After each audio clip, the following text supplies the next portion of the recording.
same degree of Saturn, that is birth Saturn. So if the transit Saturn comes to the degree of birth Saturn, it takes some dates to cross that degree for the transit Saturn. Note those dates separately and then observe Jupiter. If the Jupiter transits the degrees of birth Jupiter, it takes a few days for him to cross the degree. Note those dates separately. Compare the two dates. There is an overlapping period of these dates. Then within those few days, the incident occurs. Clear? Good. But it is very rare that Saturn transiting birth Saturn, Jupiter transiting the birth Jupiter, and you can look to the trine aspects also. For example, during this same period, the transit Saturn comes to trine with the birth Saturn, take the dates of the exact degree. Then if the Jupiter comes to the trine birth Jupiter, take the dates. Again, take the overlapping dates. Wieder die überlappenden Daten. They give you the time of the incident. So you can take Saturn, birth, that is radical Saturn conjunction Saturn transit Saturn, or trine Saturn transit. Similarly, sextile transit Saturn. Take those dates and take the dates of Jupiter separately. Take the overlapping dates. Those dates will give you the dates of the occurrence of incident. Pardon? If the person is having self-awareness, it occurs psychologically. If he is not initiated into self-awareness, it occurs physically. I am talking about predictive astrology and the results of sub-periods. No, that's not the present subject. The class running is about teaching sub-periods and how to calculate them. It is not a esoteric astrology class. They wanted a method of calculation of certain procedure, and this is a lesson that is going on.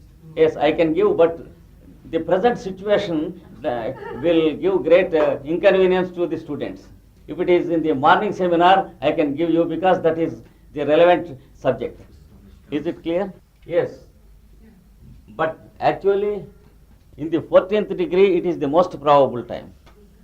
There is some intricacy also, but the time for us does not permit. I am giving you the principles. For example, here Saturn is in 17 degrees, Jupiter is in 14 degrees. Still the trine exists very strong. But you should look to the trine between these 2 degrees. The difference is 3 degrees. Half of it is 1.5 degrees. You should add 1.5 degrees to this. If transit Saturn comes to 1830, you calculate these dates. That is the time of operation for Saturn. Similarly, the transit Jupiter should be in the same degree, and then you calculate the dates for Jupiter. So the overlapping period will give you the incident. So we have to devote some more days. Now these are the basic procedures. The time is limited for us, and I will give you one more step, that's all. Suppose this overlapping period is calculated. You have come to a conclusion that between August 1st, 1983 and 15th August 1983, the incident occurs. We have come to a conclusion about the overlapping period. Now during that period, you observe the movement of the sun. When the sun comes to a trine or sextile to one of these planets, for example, when the sun is in Leo, that is between July 20th and August 20th, the incident occurs. Now take the overlapping period. This is 15th August. 15. August. This is 20th August. If the dates tally within this period, that is before 20th August, the incident occurs. But here you have come to conclusion that before 15th August it occurs. In this case, the sun never helps. But suppose in some other case, you will get a period between 20th August and 20th September. Then here you will get an overlapping period of 15th August and 20th August. So between these two dates, the incident occurs. And then you have to take the transit moon, daily transit moon, on the dates when the moon comes to conjunction of one of these two planets, or trine of one of these two planets, or sextile to one of these two planets. And within those 2.5 days, the incident occurs. Because the moon transits at the rate of 2.5 days a sign. Every zodiacal sign is travelled by moon in a period of 2.5 days. So you will get the dates within 2.5 days. The same thing with bad results also. Suppose Mars is in Cancer 17. When you are calculating Mars sub-period in Saturn's period, you should calculate the same way. Take the dates of transit Saturn, take the dates of transit Mars, and then take the overlapping dates. Within those dates, take the dates of Sun square to one of these two planets, or Sun opposition to one of these planets. That is the date on which the incident occurs. This is the way how to pinpoint the incident. As you begin to apply the method, you will get many discoveries and many doubts also, and the next advanced results and the principles that are to be applied should be known gradually. Now we go to our spiritual astrology. We are speaking about Agastya and Vasishtha. We explained a little bit about Agastya, and we wanted to explain something about Vasishtha. Do you remember the cosmic planes of cosmic creation? They are given in many of the books of Alice Bailey. The first plane is called cosmic Adi. There will be the first outpouring of the divine before the origin of solar systems. So then God the Absolute, he begins to utter Bhurvua Swaha, the three, in his language. And then this aspect is called cosmic Parabrahma.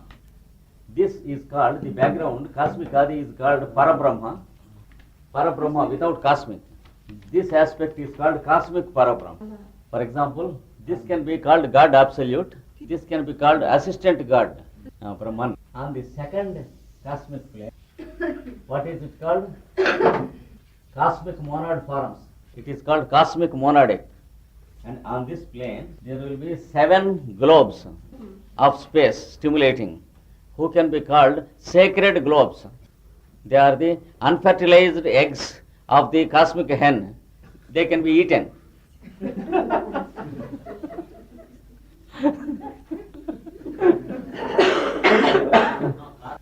Cosmic according. These fellows are called cosmic logi.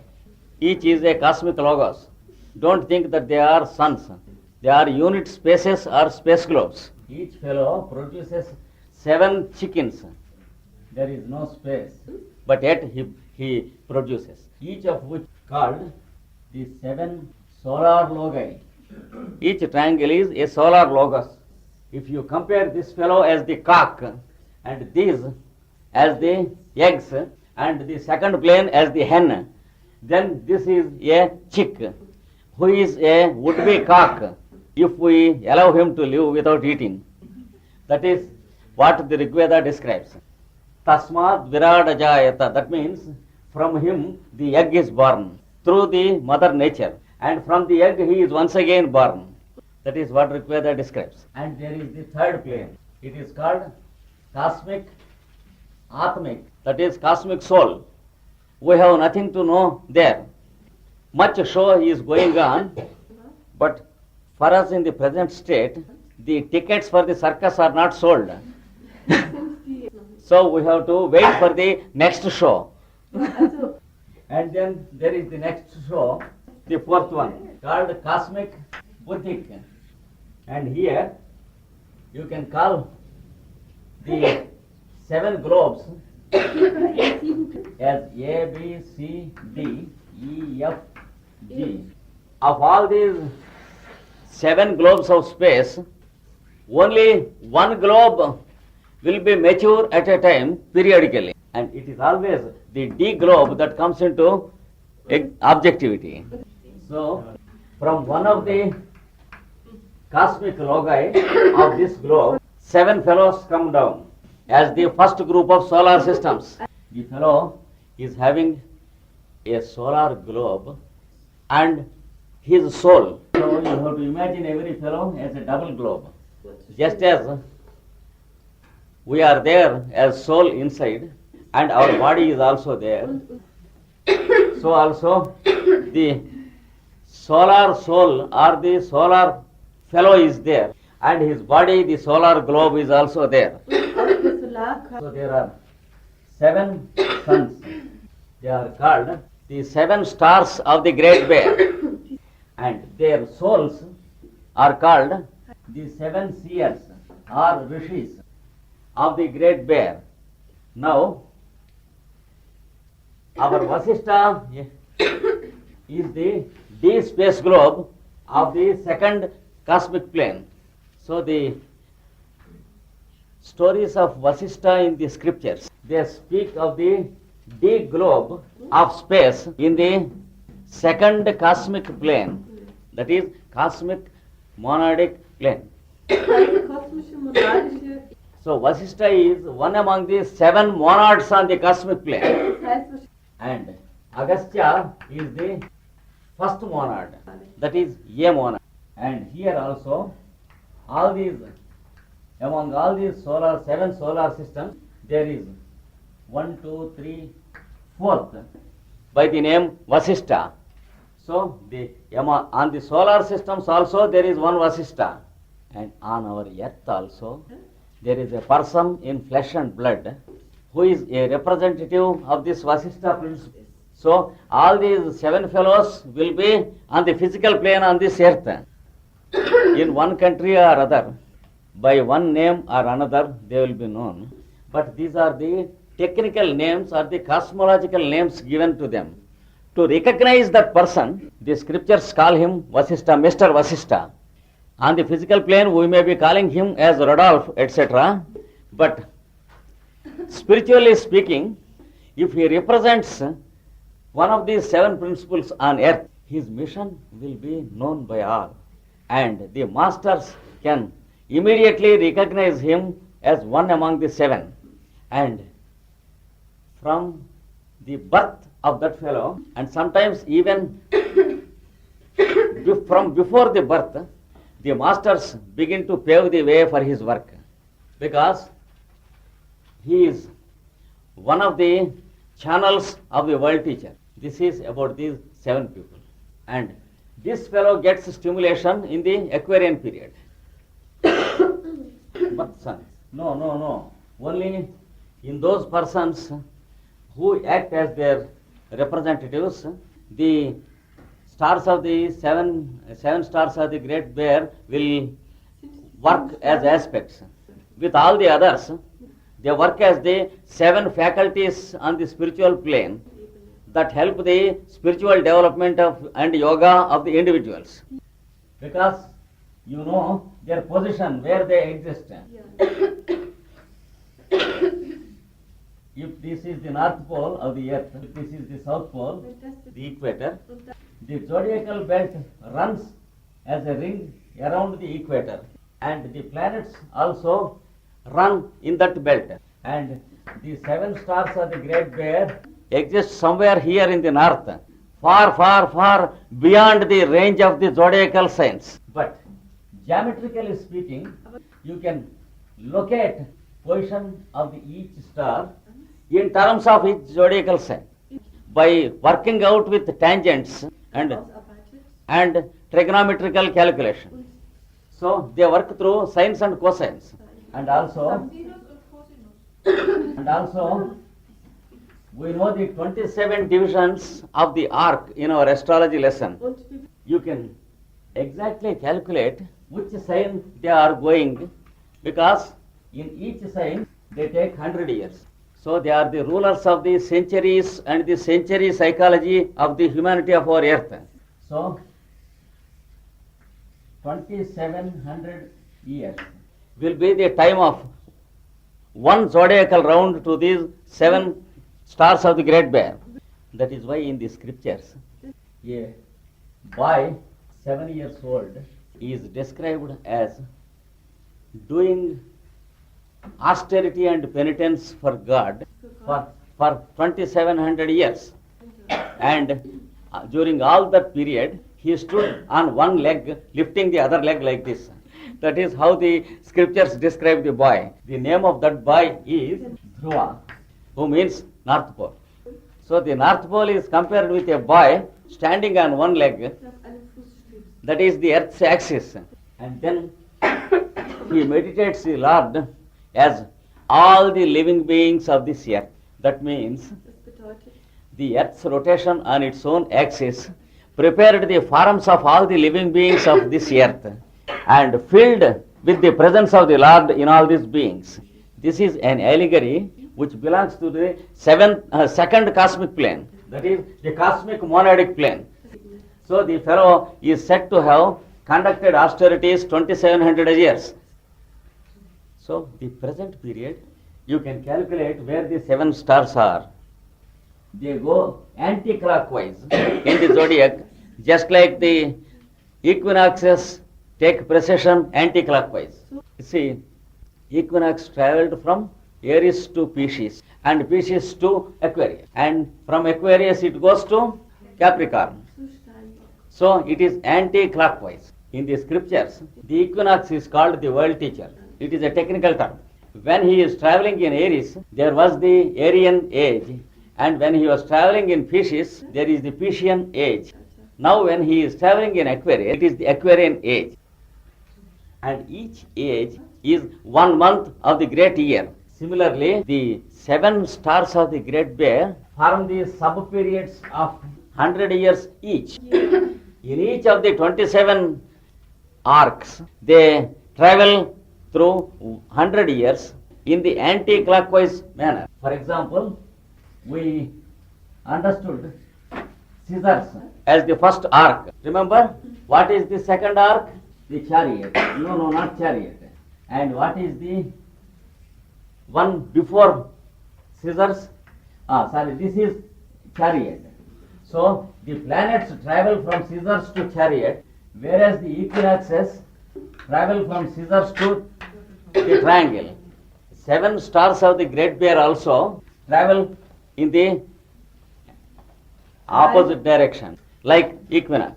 And according to the arc in which they are traveling, there are prophecies and predictions to humanity described in the scriptures. These can be called the century prophecies. So this is the influence that the 7 stars of the Great Bear has upon us. Except this, they have no effect upon individual horoscopes, except upon the 7 persons who are representing the 7 cosmic logi on the second cosmic plane. So we cannot expect anything to the individuals, just as the international economic situation has nothing to do with the riches or poverty of individuals on this earth. It has to do only with the relative positions of the countries and nations. That is how these 7 stars of the Great Bear work. So these 7 stars also transmit an additional stimulation to this earth, during the Aquarian age. And the 7 people who are working on this earth, they will do the work of externalization of the hierarchy during this period.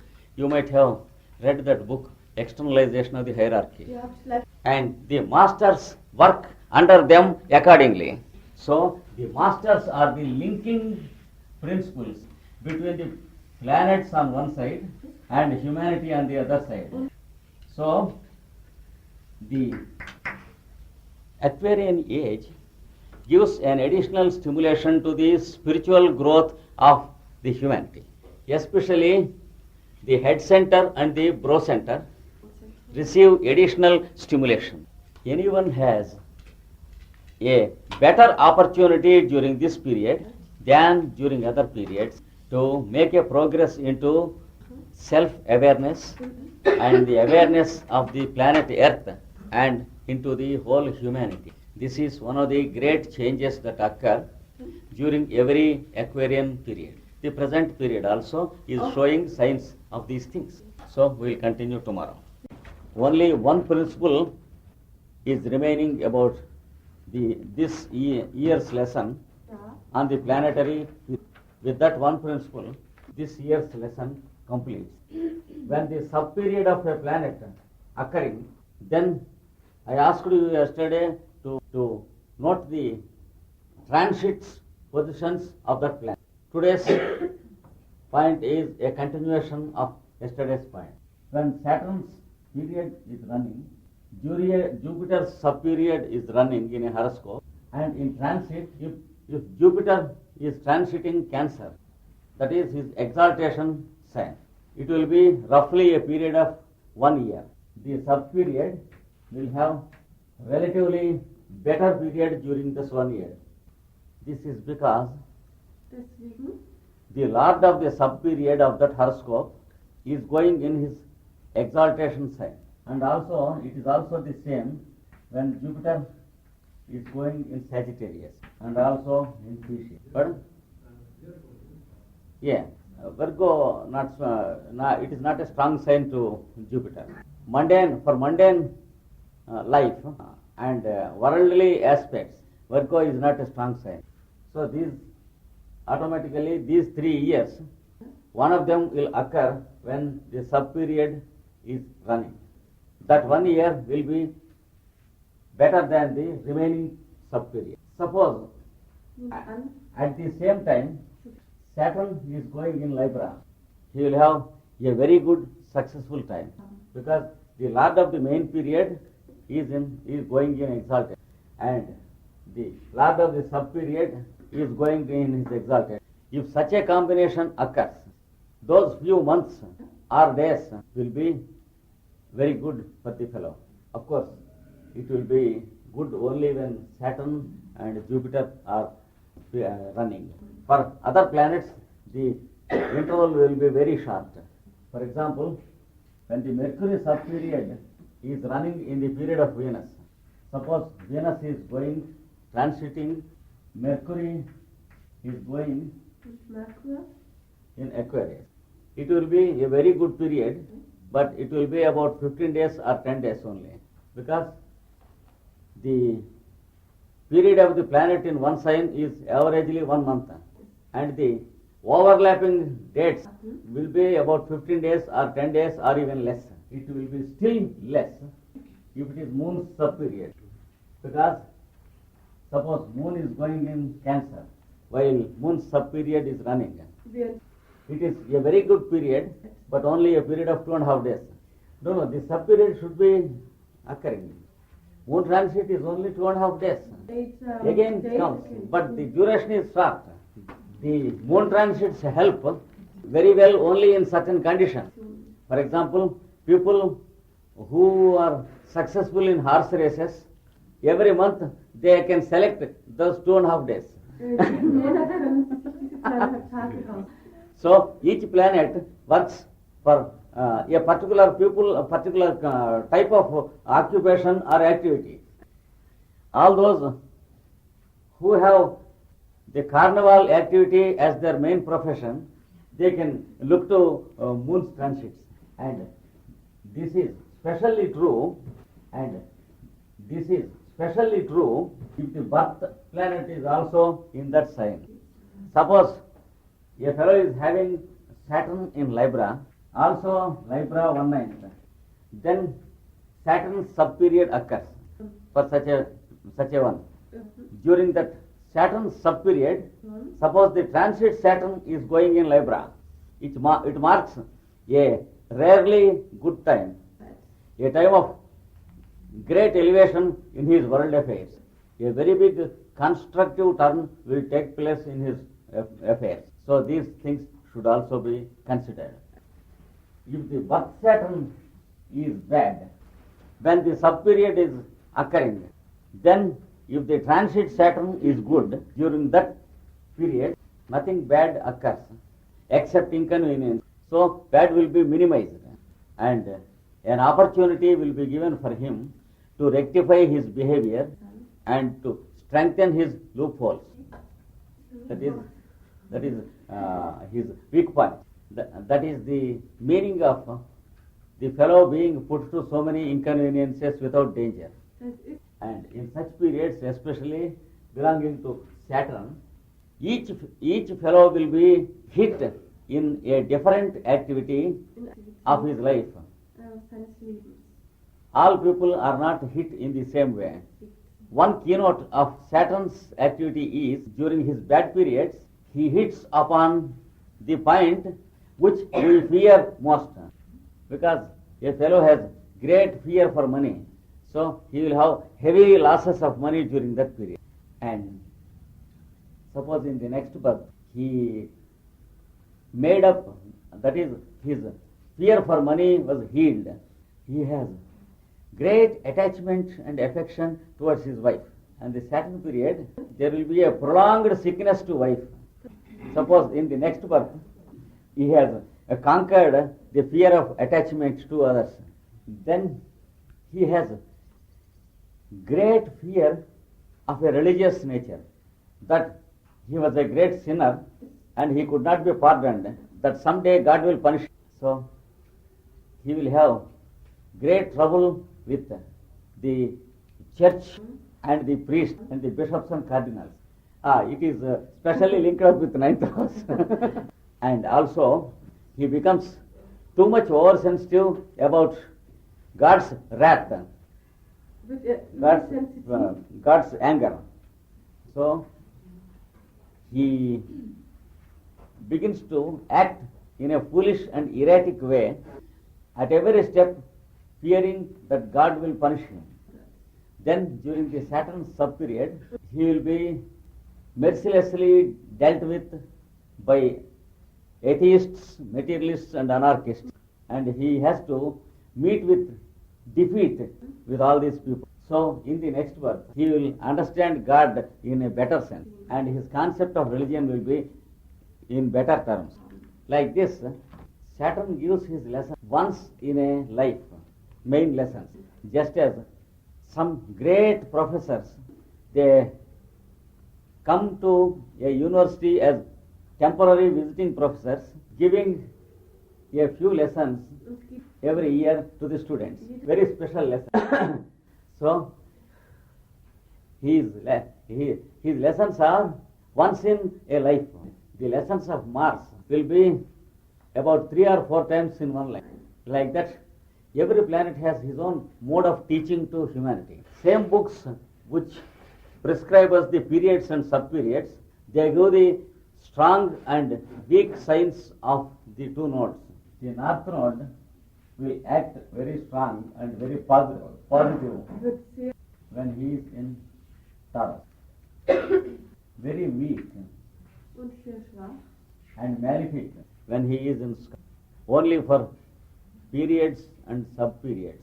You should not apply this to a judgment of the birth chart. The southern node, he has his strongest sign and weakest sign in.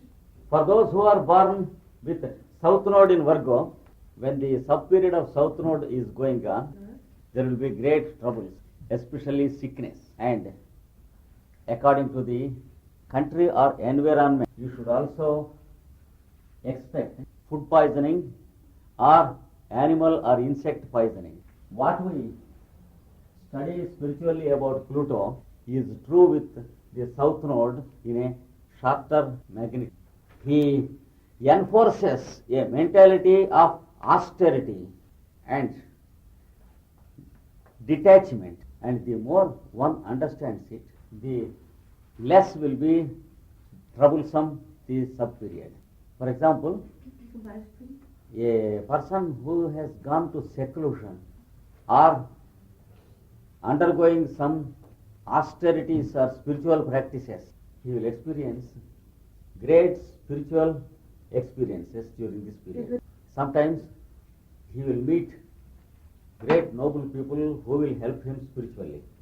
Those who are in the practicing of the eightfold yoga path or any true spiritual path, they will experience a time of real fruition of their practice during the sub-period of the south node. This is more true if Jupiter is in conjunction the south node or with the trine within the orb of 5 degrees In the birth in the birth horoscope. Yes. This combination is called the combination of the devotional path, that is the sixth ray activity. No. There is a difference because when the node is particularly strong in Taurus, he is particularly weak in Scorpio. But the converse is not true. For example, south node particularly strong in Scorpio is not true. So the strong points of node are different from the strong points of the antinode. It is as strong as in any other sign. The very combination is very positively powerful, and particularly if the combination occurs in the 12th house, very auspicious and very powerful, but only for all spiritual purposes. It has nothing to do with mundane purposes. And in the horoscope of a true spiritualist, it gives a period of his highest elevation in life. If this combination in the 12th house occurs in Pisces, it is the greatest feature in life because Pisces has everything to do with the 12th house affairs. So it is particularly strong in the astrology textbook. This combination in Pisces is called Moksha Yoga. The word moksha means ultimate liberation Right. or salvation of one's own birth. So he will have yogic consciousness which gives him liberation in that life. So you should look to the sub-periods of antinode and decide which sub-period causes this by making a total study of the horoscope. In traditional families, they take advantage of this time for specializing practices or going in for initiations, etc. If we don't know the hour, the 12th house cannot be known. When the birth time is not properly known, the first house and 7th house cannot be known. When they cannot be known, other houses also cannot be known. So he will have only the advantage of occurring in Pisces, which means the advantage of all people on this globe who are born with that combination. It is a common advantage which is not a particular advantage. The any good combination and rare combination of planets will be helpful to all the humanity in general. And when it occurs on the cardinal points of your individual horoscope, that means you are one among the selected people for that period. Is it clear? For example, Saturn exists in Libra for 2.5 years. In the astrology science books, great things are written for those who are born under this position, that you will be very strong and powerful and all that. But during those 2.5 years, millions of people will be born on this year, and also dogs, pigs, cats, etc., and little insects, etc. So you cannot apply the sentences to all these fellows. But there are certain people selected, especially by virtue of their evolution. They are born when one of the cardinal points of their horoscope touches Saturn. For example, Saturn is in 4 degrees Libra. A person born with 4th house in 4 degrees Libra, he is the one who is selected by the planets to lift up. Also, for a person who has his 10th house Libra 4 on that day, and also a person who has his first house Libra 4, and also 7th house Libra 4. So these are the 4 cardinal points in every horoscope. The first house are ascendant, the 7th house are the descendant, the 10th house are the meridian, and the 4th house are the bottom. When one of these points touch the benefic planet, it indicates that the person is specially selected by the planets in that birth. With all strong planets, with any strong planet, if one of the cardinal points is with the planet, it is only with those people the planets respond specially. With all others, they respond as a general good to the whole humanity. For example, if you take any textbook of market astrology that can be seen in the bookshops called Sun-Sign Astrology, born between July 21st and August 20, belonging to Leo, your birth traits, your character, you are bold, courageous, you are sincere, strong, faithful. There will be 12 basketful of different colors of flowers in the form of beautiful words. The other throws one basket upon you. One basket for Leo born people, another for Virgo, like that. There are 12 beautiful baskets. So, if we read those lines and think that they belong to us, Und denken, dass sie auf uns passen. it is nonsense. Those people who have their cardinal points on that sun, they are specially indicated. And it is for them that annually sun comes to that sign. Not for all Leo people, sun comes to Leo every year. Ja. Not for all the Sonne jedes Jahr im Löwe. not for all Aquarians, the sun comes to the Aquarius every year. Suppose a marriage is happening in a church. There will be many people sitting, and the fellows to be married will be taken near the altar. The time of marriage occurs. That does not mean the bridegroom is going to marry all the ladies who have attended there, or the bride going to marry all the males who attended there. So they have only one life partner appointed. Similarly, planetary marriages also. Planets are like bridegrooms. Individuals are like brides, whether males or females. Every time of the transit of the planet, he selects only one bride, not all. Orbit fellow will be not like the exact fellow. Second marriage cannot be like as glamorous as the first marriage. It is only a little formality.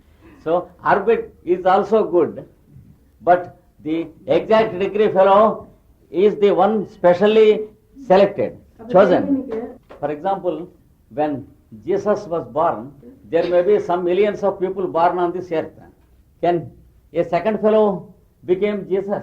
When Buddha was born, millions were born. But that planetary position is contrived only for one fellow to be chosen for humanity. He is the savior and all others are to be saved. Among them, there will be great, glorious or noble people, almost as pious as Buddha or Christ. They are the people who are born in the orbits, like that. The difference is always there between the orbit and the exact degree. No, it's an example. It's an example of Saturn's exaltation sign, and the fourth degree has no special significance. You try to understand the question and then translate. Why do you translate each syllable?